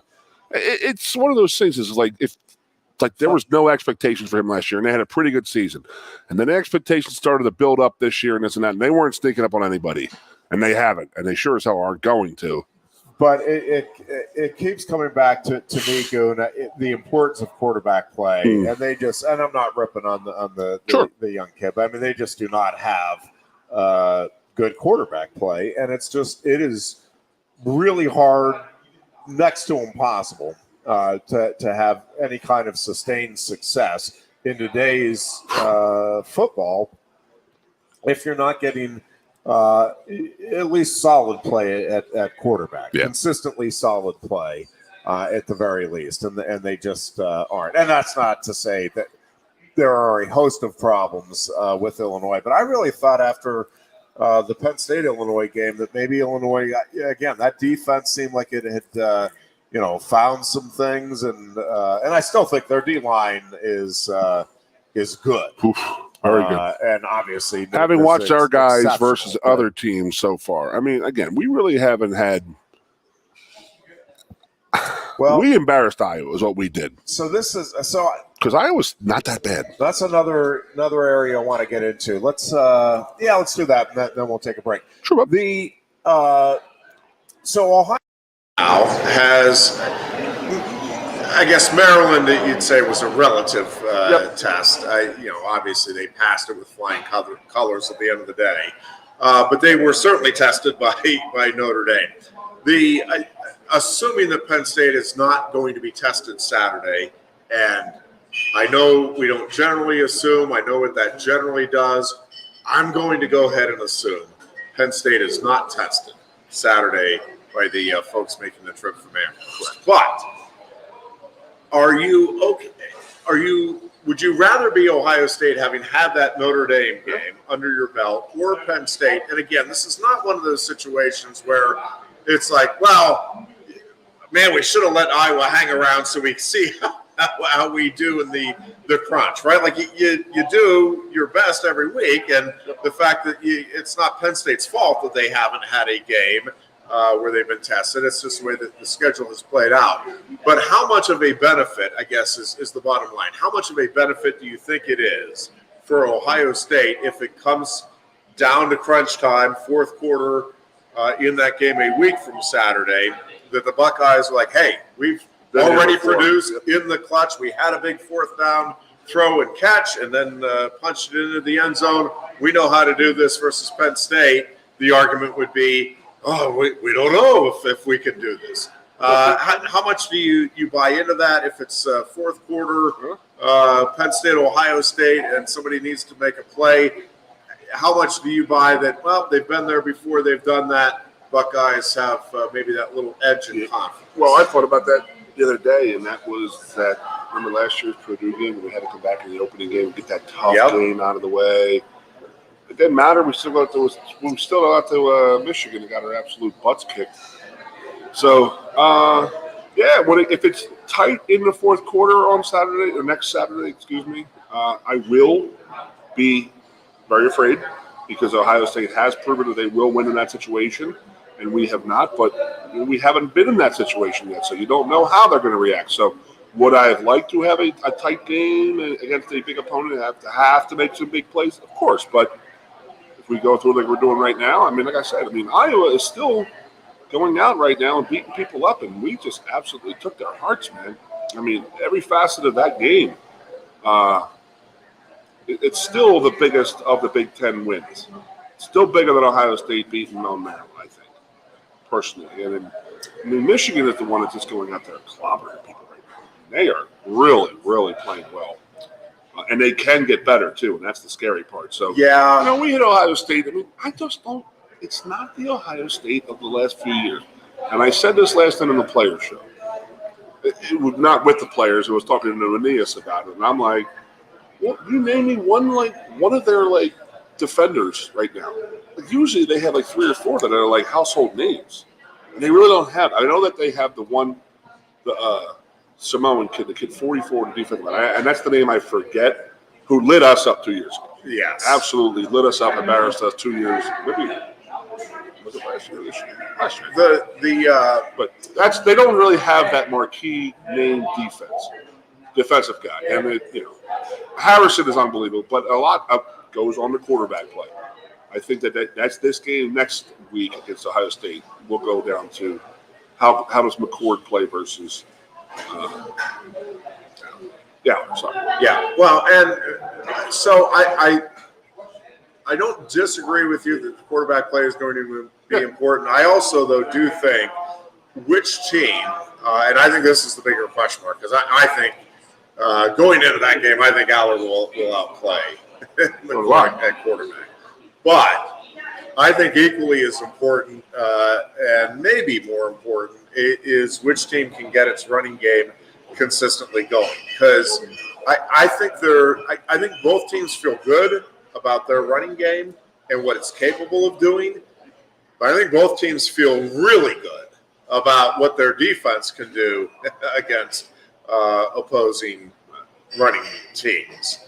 I don't know. That to me, it's going to be a fascinating matchup on a number of different levels.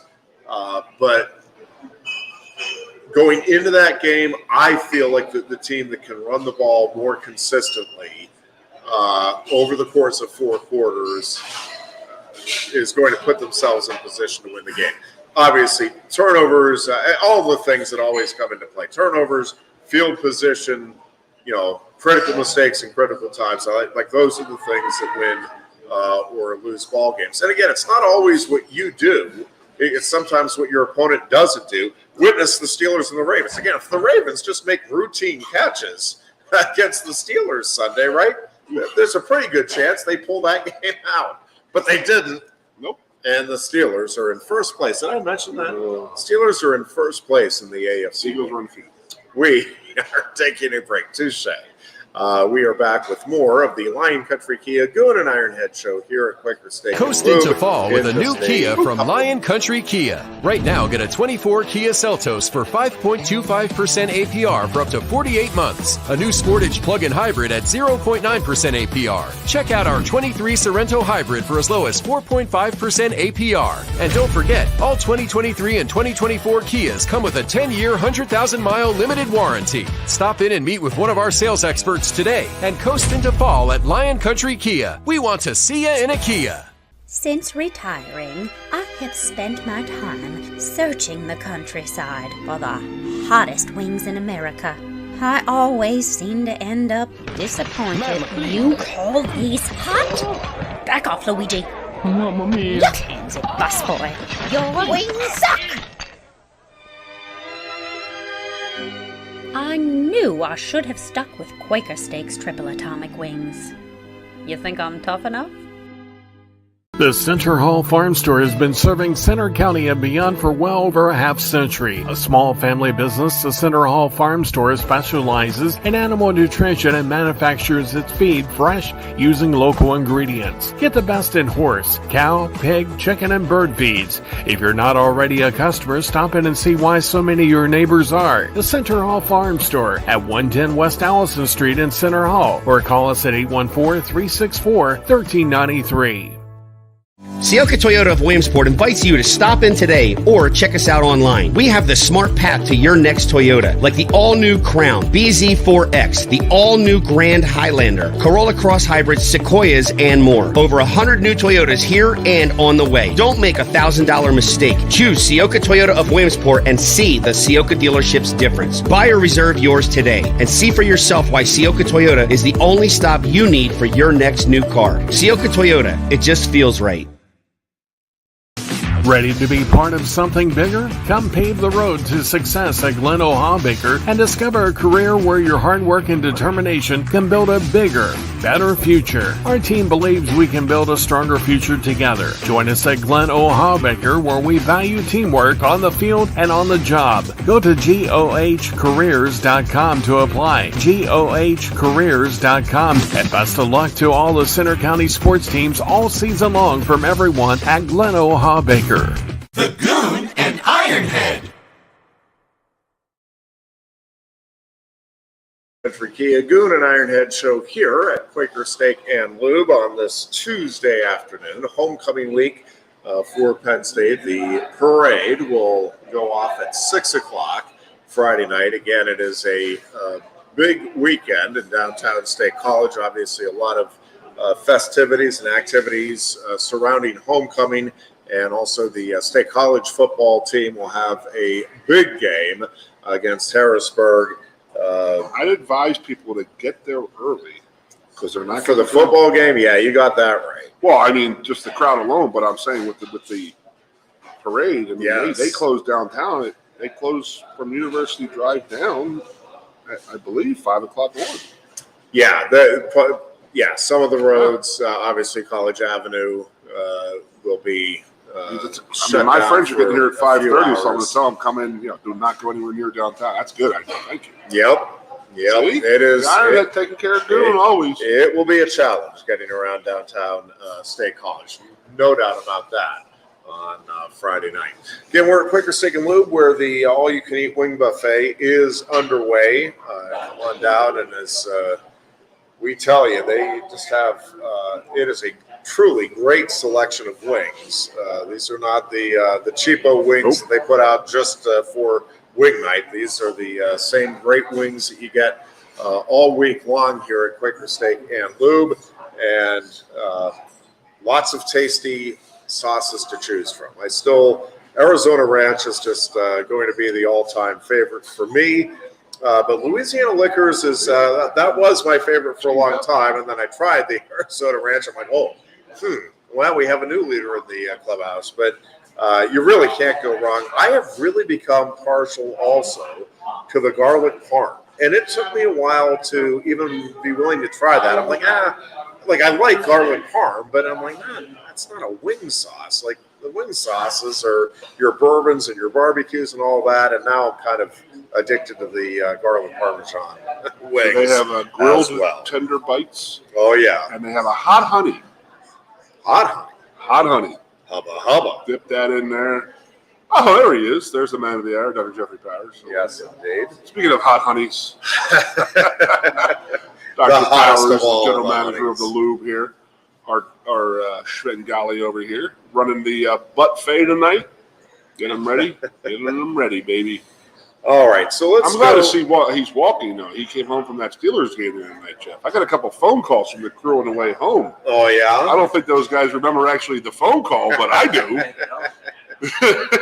Hey, when you dominate the Ravens the way the Steelers did, you celebrate, my man. Up and down. Yeah, usually that game's close. Usually it's 5 points or less, but not this past Sunday. The Steelers put a 7-point beat down on them. And again, biggest margin of victory in that series in over 3 seasons. 3 years of football.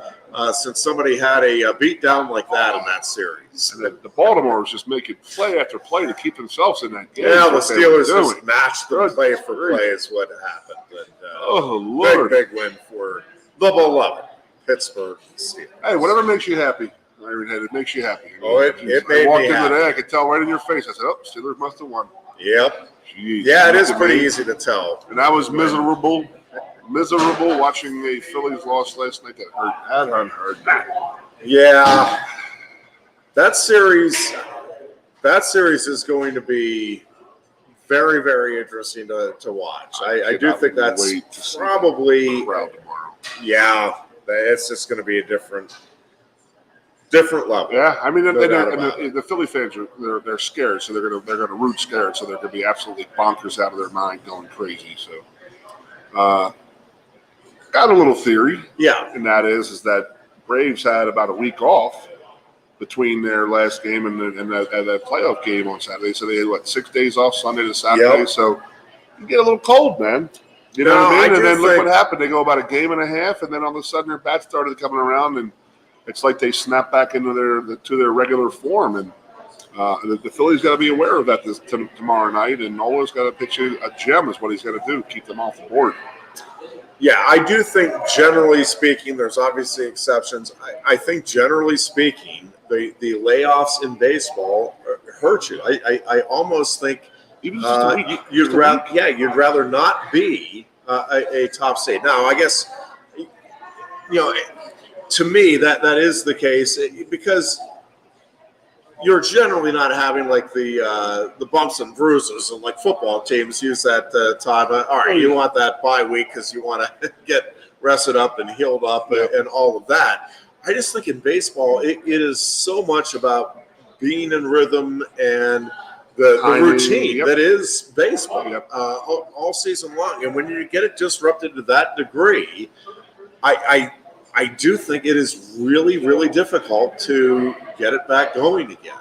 And we see it. Game one and in most of these series, right? The team that had the layoff, I think Houston was the exception to that rule, right? But it is. I just think it's tough to get back in that rhythm. D-backs are 2-0. The O's are down 2-0. I do. I love seeing the Diamondbacks. Kershaw. Yeah. 1 1/3 a third of an inning he pitched? Yeah, I don't know.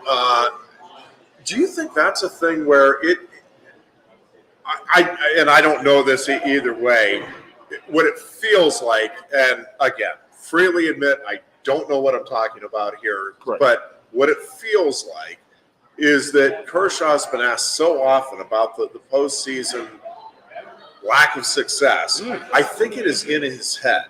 And I think when you could almost see after was it the second one off the wall? Yes. You could just, his body language was like, oh my God, here we go again. Right? Like he had nothing. And and then it just obviously snowballed, and it was, but again, I don't know. How are you that good year in and year out, and then come playoff time, he just absolutely, it's just like, it's shelled. Yeah, but this one was just crazy. I think he was like, here we go again, and that's what he couldn't get over it. In his head. Well, that's good for the rest of us. Well, yeah, and I'm okay watching the Dodgers struggle. I don't have a hatred for the Dodgers like I do like the Yankees or the Mets, but I do have a distaste. The Padres are getting to the distaste field, by the way. I will say, though, in my opinion. Yeah, I do not want the Astros, though. I would rather the Dodgers than the Astros. I'm just sick of the storyline there. I don't want. Really, for me, I'm not passionately for or against anybody that's left. I'm rooting against the Dodgers, but at the end of the day, it's not like the Yankees or the Mets. Like that wounds me watching those teams win it all. The Dodgers, it's like I just assume that hadn't happened. But the Astros now are in that category for me. It would be they put a 4-peg around. Yes, and it's kind of similar to not happy about that. Well, I would like to see Minnesota in it rather than – I don't want to see Houston. I don't want to see L.A. Yeah, I'm okay with Minnesota. I would love to see Baltimore is I don't think Baltimore's going to – I don't think we're going to be talking about Baltimore much longer. They got to sweep out, so – yeah. Oh, wow, crazier things have happened. So that is true. Not a good weekend for Baltimore sports fans, huh? Did you notice that? Holy crap, the Orioles, Terrapins, and then the Ravens followed all that, man. Wow. A little rough. Well, I started with the Redskins on Thursday night. It was just absolutely. Are you talking about the Guardians / Commanders? Damn it again. Did you watch any of that Thursday? It looked like that might have been a Facebook. They weren't in an NFL. They didn't even look like an NFL team at some points. Yeah, and then Chicago looked like the 85. They looked unbelievable. I could not believe. Man, just wow. I mean, that unprepared going into that game. By the way, or was it just were they just beat up from playing the Eagles on Sunday afternoon? I don't know. Do the Broncos not? I think we talked about this last week a little bit, but now with this performance and listen, I did. I don't think that they're like Bill Belichick. Maybe isn't viewed at the moment, at least in the moment, the way he was before Brady left. Right? I mean, obviously, correct. That's safe to say. But at the end of the day, whenever Belichick calls it a career, like you're going to look back and say, if not the greatest, certainly one of the all-time great coaches in the NFL. And I think right? Like his Lombardi legacy, Belichick trophy, in my opinion. Yeah, I really do. That's how much I respect. That legacy is cemented, regardless of what happens.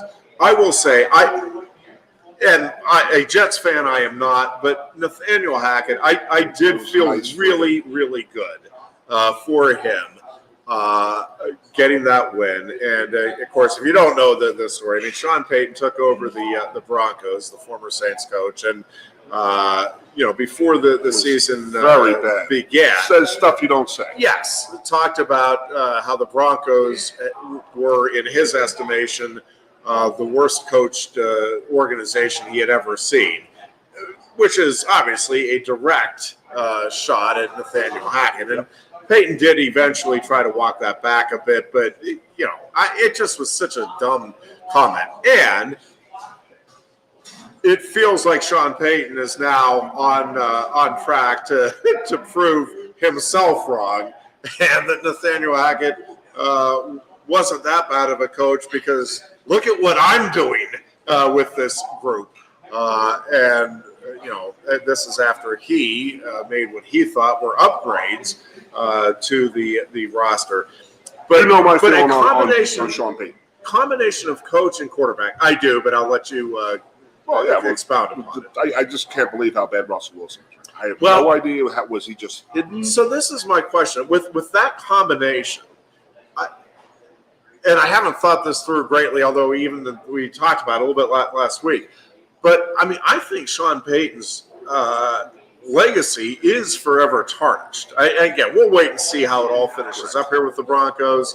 I guess premature to say that this is a disaster for the season just yet. But, boy, it has been a disastrous start. That we can they have certainly paid draft say. picks for Payton. Remember that, too? Yes. And so if this thing does not get turned around, and I don't think it's going to, I mean, it does not feel like, boy, you can see it starting to come. Like just the opposite right now with going to fall apart.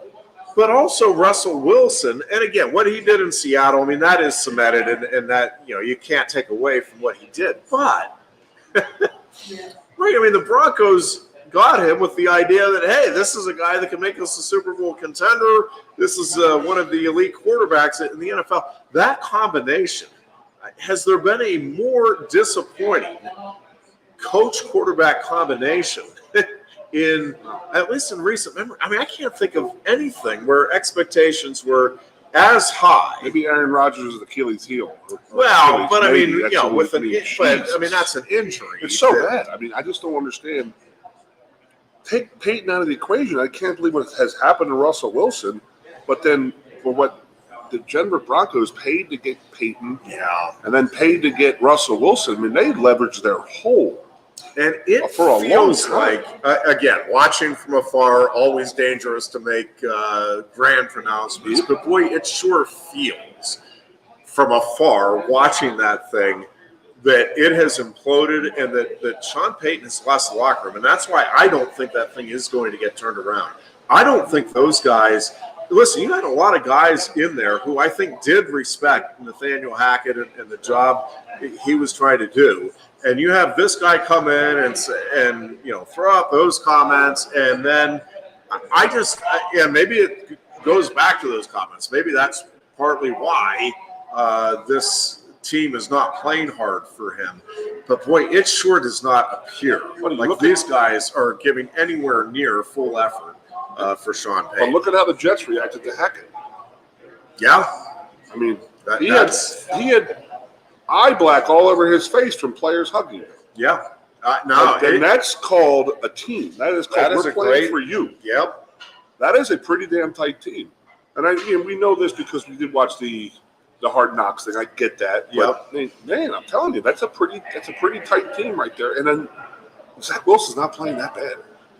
I mean, he's not Aaron Rodgers, we know that, but I mean, for being Zach Wilson, he's really, really, really improved. And that's on Nathaniel Hackett. Yep. He's the decision-making of Zach Wilson compared to Russell Wilson right now, I don't get it. Is light years apart. And like, my Sean Payton feel, and that is that he won one Super Bowl, and now he thinks he reinvented the wheel. He's along the same lines of Brian Billick with the Ravens. I mean, Brian, you were a great offense coordinator when you had the 5 best players in football playing on offense. You were great.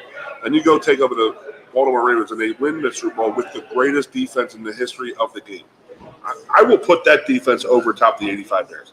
Yeah. That is absolutely unbelievable to think about. It was that defense was savage. And he walks around and talks like he reinvented the wheel, and he invented football, and he did this. The forward option, the forward play, the forward. I can't take it. And then guys like him, and then a guy like Sean Payton who acts like John Gruden, and then I don't know why the media just fawns all over these guys and pays Chucky $200 million to be the ESPN guy, and it's just crazy. But I mean, Payton was that same way. It was like, this guy is, he's this and that. And first of all, they were cheating in New Orleans. Were they not? They did the Bounty Bowl and all that stuff, and they were messing with the headset wires. The players, the teams couldn't get the wiring in for their quarterbacks. And just a lot of little crazy stuff that they were going on down there. Yeah. Ain't no love, and I'm telling you right now, he's not exactly loved by the NFL players, and you know why, because he crossed the picket line as a player. He was a scab when he played. Well, and I just don't think. Again, I don't know, and it's always probably foolish to speculate, but it does not feel foolish. Like those what we kids, do. Yeah, this is true. It just does not feel like he has buy-in from that team. He went in there with his little arrogant attitude, waved his Super Bowl ring around like he thought these guys were going to follow him to the ends of the earth because he had done this, and they were just, okay, what is going on? Yeah. And they were hurting for a while. They gave up a lot of picks to get those two. A lot. Yeah, I mean, this is they were looking at this like their window to get to the Super Bowl or at least be in the playoff mix. And instead, now it's like, how soon can we move on from these two and start the rebuilding process? I mean, you talk about no payoff for value invested. I mean, it's kind of stunning when you think about what I think their expectations were and what I think they thought. I'm talking about the organization and certainly the fans thought they were getting and buying into here, and what is actually happening in the end results. And listen, I know there's some bad football out there, and the Giants, and but now the Bears. Maybe that was Dick Butkus just lighting a fire. I don't know where that came from. I'm not shocked that they got a win or put some things together, but I mean, they dominated, and the offense just caught fire. So We'll see what the rest of the season holds for the Bears. But I'm telling you, right now, to me, it is a battle between now the Cardinals. Giants and the Broncos. I think it's a battle between the Giants and the Broncos for the worst team in the National Football League. Panthers aren't good. Well, Panthers, yeah. Too. No, so the Panthers, I think it is actually Panthers and Giants. Yeah, the Panthers, it is a lack of talent. They are right? rebuilding, yeah. And a lack of experience. But I mean, they do not have the big time players. Like, the Giants have some injuries. They're a run team. And can't run because Saquon's there. Correct. And so they're still, and even with Saquon, they're still in building mode. But again, the Broncos were the team. The Panthers are bad, but they kind of knew and expected that this was going to be a process here. We're talking about the Broncos in the Super Bowl. Well, the Broncos, we're certainly talking about the Broncos being a contender. And again, I would argue, I think right now I would take I think I'd take Carolina and the Giants over them. I'm not sure that I wouldn't put the Broncos right now at the bottom of the entire NFL. They're at least in the conversation for sure. Again, the Giants have just been awful offensively, and trying to think who has the Panthers are rebuilding, but I think I think there's a patience that is there with the Carolina Panthers that is certainly not there with the Denver Broncos. I mean, Cardinals and the Bears have 4 first-round picks. The Bears have it's insane, like what they have coming out of in the draft right now. They're talking about Marvin Jr. going out there as like the 3rd or 4th pick overall. They have right now they have like 3, 5, and 32 or something like that. That's their picks. It's just insane. I mean, Denver doesn't have any because Arizona has 2 first-round picks. Chicago has 2 first-round picks, and they're the two teams in football right now. Yeah, I mean, that's Lord, talk about a turnaround. But the Giants, they won a playoff game last year. You know what I mean? Oh, by the way, I have to let you know, and I don't know if you have Amazon television or not. Yes, we do. The Jason Kelce thing, amazing. Yeah, absolutely amazing. An hour and a half. Him, his wife, and his daughters. They thought that was going to be his last year. And just going through and the trials and the ups and downs that they had and this and that. And then going to lose the Super Bowl to his brother and this and that. It was really freaking cool.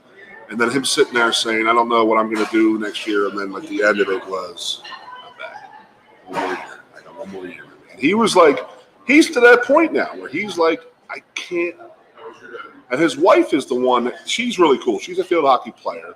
So she's an athlete. So she's from down outside of Philadelphia too. So she's like, he's 35 and he can't play on the ground with our kids. It's like tough on him to do that because he's so beat up. And do I want him to do that another year? No, but do I know that he would be so restless and he wouldn't know what to do without football, knowing that? And it opened up. I won't tell you, but it opened up pretty good about Travis. With him and Travis were talking about losing the Super Bowl, and then how much you want to go back because you were so close to it. And that's pretty much how it ended, right? Because Jason was like, I think my brother was right. Like, I want another bite of that Super Bowl. I want another chance at it, and that's this year. So just everything he does. I just love that dude. I mean, that guy is unbelievable. What is he thinking about Taylor Swift as his sister? Oh, that was already done. That wasn't part of the thing. Come on, Goon. They didn't add that at the end. What, I might call a personal foul right now on you for bringing that name up. Come on, Goon.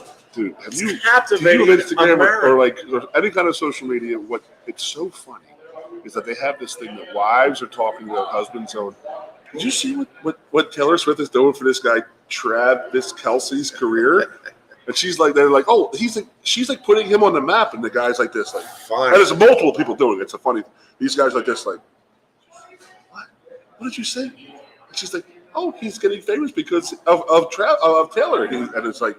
The guy's like sitting there. He's like throwing the dishes back in the sink. He's like, "You talk to any defensive coordinator in the NFL about Travis Kelce. I'll tell you, it's not Taylor Swift." No, she's making him. She's taking him to the next level. Good. You got to appreciate. I can't believe. I'm disappointed. Yeah, she's you a are supposed not Philadelphia fan, being from Reading, Wyomissing area. But she's Mrs. Chief. And did you see Mrs. Kelsey? They asked her about Taylor. She went like this. Rolled her eyes. That wasn't a Taylor. She's the first mother of the NFL. That is the constant hounding that brutal people like you are causing. Ruin her. Dear Taylor. Ruin. And poor Travis. Yeah. Guy's unbelievable. I will say, I do think the networks breathed a huge sigh of relief when Travis jogged back out onto the field. Yeah, that was bad. on Sunday because, initially, I'm telling you. I saw that play and it was like, that looks like the big ACL because, he slips. You don't see anything go. Well, and his reaction to it was like, he was slamming his helmet. So, you have no idea what exactly he did. He definitely popped something in that foot or ankle.